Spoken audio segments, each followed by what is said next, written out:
Yeah, basically, Mike brings me into the family until I find a better home because he cares about me and everything. Drawings. Show us the little drawings. Oh, the You little see him? drawings. We draw drawings of each other. Brian is the famous artist, and we always make fun of each other and portray each other in silly, satirical ways. Leo's job on this set, for some reason, is to make fun of me all day long. Okay, so here we have Robert De Niro, right there. See Robert? I knew that the part was with Robert De Niro, so I auditioned for it for, gosh, 6 times or something like that. You know, each one more hectic than the last. So, you know, you think this is going to be one of the greatest roles for a kid my age and God knows how long. So, you know, you want to go in there and do your best. But if you're nervous, it's not going to work out. You're not going to perform to your potential. Well, thank you. Thank you very much. Is there a story about that? Your parents have something? Actually, I do have a story about my Let me hear it. Well, the first time I got an agent, they thought my How name... old were you? I was about 6 years old, 7 years old. You got an agent at 6 Well, years old? I tried to get an agent, Right. but I didn't succeed because they wanted to change my name to Lenny Williams. They thought my name was a little too ethnic, so they sort of dissected it and said, hey, Leonardo, Lenny. My middle name's Wilhelm, so they changed that to Williams. This is an interesting thing because playing this Romeo is so much different than I think doing a traditional version of it, you know? That's the reason why I got excited about it. That's the reason why I wanted to do it, because it wasn't what we've seen 1,000 times before, you know? It wasn't the exact way of doing it. And I think that what Baz did to this movie was bring sort of a heightened reality and made this fantasy world that completely relates to the times we're going through right now. Just as far as, you know, I don't know. No, I think the movie's good, and the movie's good. People are going to watch it, and that's what I care about, you know what I mean? I don't know if it's going to make any money. It's about a guy, Jim Carroll. If you read the book, you know it's about, but I'll explain it.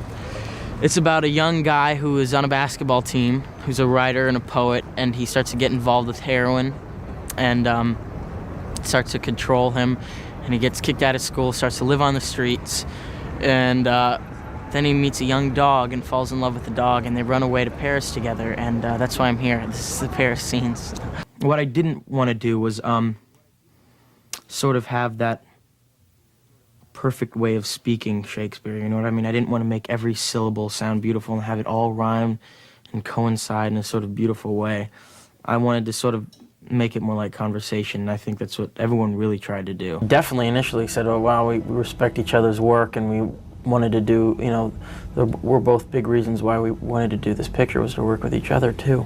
And you know, as soon as it became even deeper when we started doing the movie, because we definitely needed, you know, a shoulder to sort of lean on, and we were there for each other constantly. You know, it's hard to say that because I wasn't really experiencing what, of course I was acting, I wasn't experiencing what it would really be like to be in a mask for 6 years of my life. You know, just from an emotional standpoint, trying to capture what it would be like in that situation was extremely difficult. I mean, Titanic, you know, had that as well, but it was completely different. I pretty much go wherever I want, actually. You know, that's the weird thing, is that I've sort of adapted to it. And the truth, you know, truth be known that I don't always get away with it, but, you know, you can't stop yourself from, you know, living the life that you want to live and having experiences that you want to have. Just because of it, you can't, you know, be victimized. I actually left my old agent to go with a new agent when I was like 17 in hopes to meet with Marty and get this project going. Never ended up meeting Marty for the next, you know, 6 years. Misdirected human potential. He's a huge criminal, but inherently he's a good person. He wouldn't go into a mom and pop store and rob the guy that only made, you know, $15,000 a year. And that to me, in a way, is kind of a hero. You know what I mean? If you're gonna do that, you know, go after the big boys. It went beyond my expectations, really. I mean, to be able to capture a sort of mythic, mysterious figure and personality and multi-dimensional personality like Howard Hughes, there's so many different elements that could work against you. There have been many film attempts in the past to try to portray this man because of how interesting he is. I've certainly never been in situations like that in life where I've ever had to fear for my life on a consistent basis, number one. Number two, I had no history in the police department, nor in the gang world. Other than that. Or being from Boston. But besides that, being an actor on a movie set was very familiar to me. I wanted to go to Africa certainly way before the filming started, because I mean, this not only the African landscape to get accustomed to, but the people there, and the military background, but this accent, you know, playing a man from South Africa, from Rhodesia, or modern day Zimbabwe, it was completely alien to me and something, you know, that I was completely unused to. So I had to kind of immerse myself in the culture there, meet a lot of these real guys, go out drinking with them, and, you know.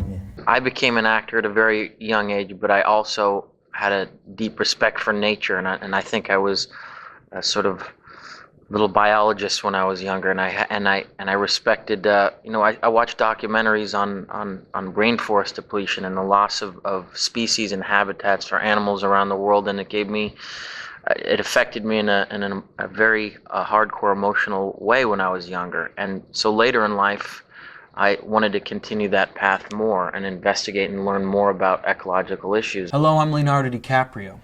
Thanks to all Move On members who consistently work so hard in their effort to protect our planet. Over the last few years, I've been working with a team of filmmakers interviewing leading scientists, visionaries, and experts from around the world. They give us insight into the critical state of our environment and provide solutions to create a sustainable future. They leave no room for debate. I play Roger Ferris, who's a CIA operative in the Middle East, trying to fight the war on terror. He's trying to be a patriot and do what's right for his country, but at the same time is being manipulated by his boss, who's the head of the CIA, played by Russell Crowe, and also forge long-lasting relationships with Middle Eastern ties there in the character of Hani Pasha. He's getting, his life is getting risked on a consistent basis. There was a lot of things about this character that appealed to me. I think, you know, here you have a character that's put into a situation where you find out that there's a lot more to his journey than it first appears to be. But Teddy's certainly fiercely dedicated to finding the missing person on this island, but you also come to realize that he's got his own sort of secret agenda there, and that is to find the killer of his wife. Chris Nolan is a visionary filmmaker. He's somebody that's, you know, that comes up with very complex narratives and is able to pull them off in a grand fashion. And he's got a great track record of doing that, but a lot of understanding what he wanted to accomplish cinematically meant sitting down with him in person. Yeah, I mean, it's interesting to listen to an audience's reaction to a performance that you give, because so much about what defines their character, the character that you're trying to portray in their eyes, is the things that you'd never expect. Is the moments where you're not doing, engaging emotional scenes or declaring your opinion on something. It's those very subtle moments. I've been a fan of Quentin's work for a long time, and I love the fact that he was, sort of recreating his own history in a deeply American, context, with this sort of spaghetti western Sergio Leone genre mixed into it, something only Quentin Tarantino can do. And this character, really reminded me of a young sort of Louis XIV that was rotting from the inside, and as he put it, which I like to say, is somebody that really represented the moral decay of the South. Look, The Great Gatsby is one of the most celebrated novels in the entire world, and it's, especially in America, it's deeply woven into the fabric of the ideas of democracy and the ideas of creating yourself according to your own imagination and your dreams. And I feel like everyone has some sort of connection with Gatsby in a way.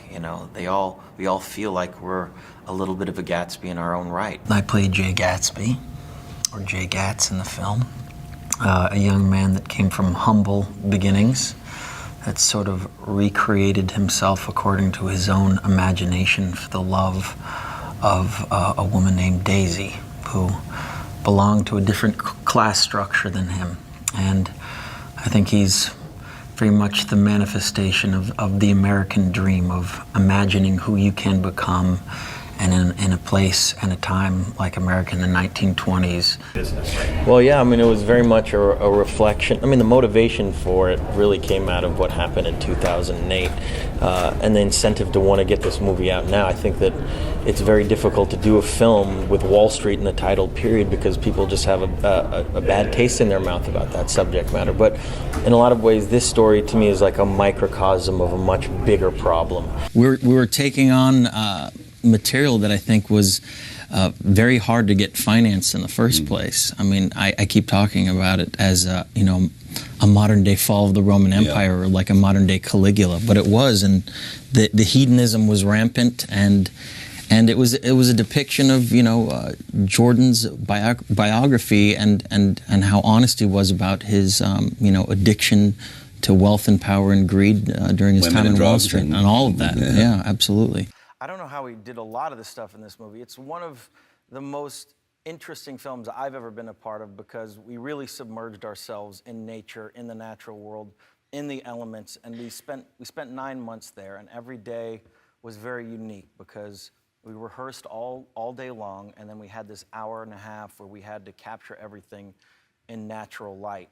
But it was quite possibly the most difficult professional undertaking that I've ever had. It was, the whole experience was surreal and difficult, but I knew what I was signing up for. I think that Alejandro and I both understood that we were going to kind of together take this poetic existential journey into nature, and ultimately our experience would influence the narrative of the picture, and I think it very much did. Thank you to the Academy. Thank you to all of you in this room. I have to congratulate the other incredible nominees this year for their unbelievable performances. The Revenant was a product of the tireless efforts of an unbelievable cast and crew I got to work alongside. First off, to my brother in this endeavor, Mr. Tom Hardy. Thank you, Jonah, my good friend, and thanks to everyone here for this recognition. As Jonah mentioned, nearly 100% of the scientific community has spoken. Climate change is real. It's happening faster than ever. And if you don't believe in the science of man-made climate change, you might as well not believe in gravity. It's the day in the life of a man sort of going not only through an emotional breakdown, but a transition in his career and a realization that time has sort of passed him by, that culture has passed him by. But creating a character that is literally on set, working on a job that for the first time he's being sort of challenged. Well, the first film that I remember seeing was the black and white original King Kong with my dad downtown, and bursting into tears and falling in love with movies at that point. But when I, got to become an actor, it was watching that very vulnerable James Dean in East of Eden, who just blew me away. Yeah. Well, it was interesting to play this sort of guy that is, in a way, reached this expiration date culturally, and the 60s have come along, and as Quentin eloquently, puts in the movie, he's an actor that has spent his career combing his hair and creating a pompadour his whole life. That's what he knows, and he's not making this sort of transition into this new era of Hollywood. What's up, everybody? Yeah!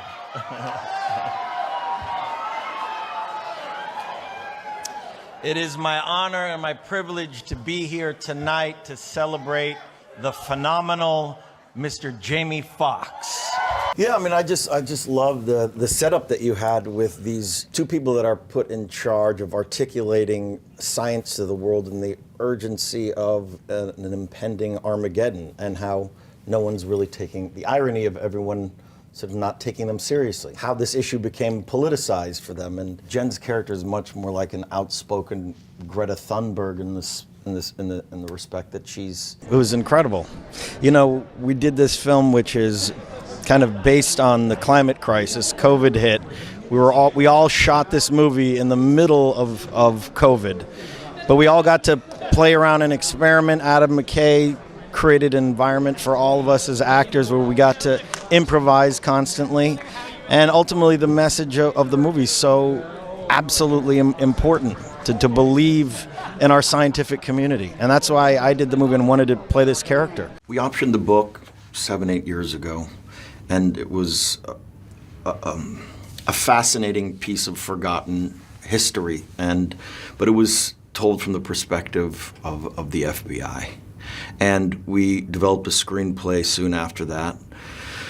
But there was a dynamic missing there that we ultimately felt that we weren't getting to the heart of the story. We weren't immersed in the Osage community the way we wanted to be. I remember us talking very early on about what Marty does so incredibly well is he's able to expose the humanity of even some of the most twisted, sinister characters you could ever imagine. He brings out the human condition in his work. Not a part of my everyday life, but I was actually incredibly surprised at the turnout here. Yeah. Palm Springs Film Festival is kind of going on. I have no idea. We were talking about our first interview that may have been 30 years ago.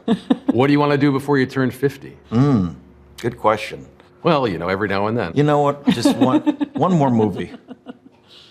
One more movie. He'll do it.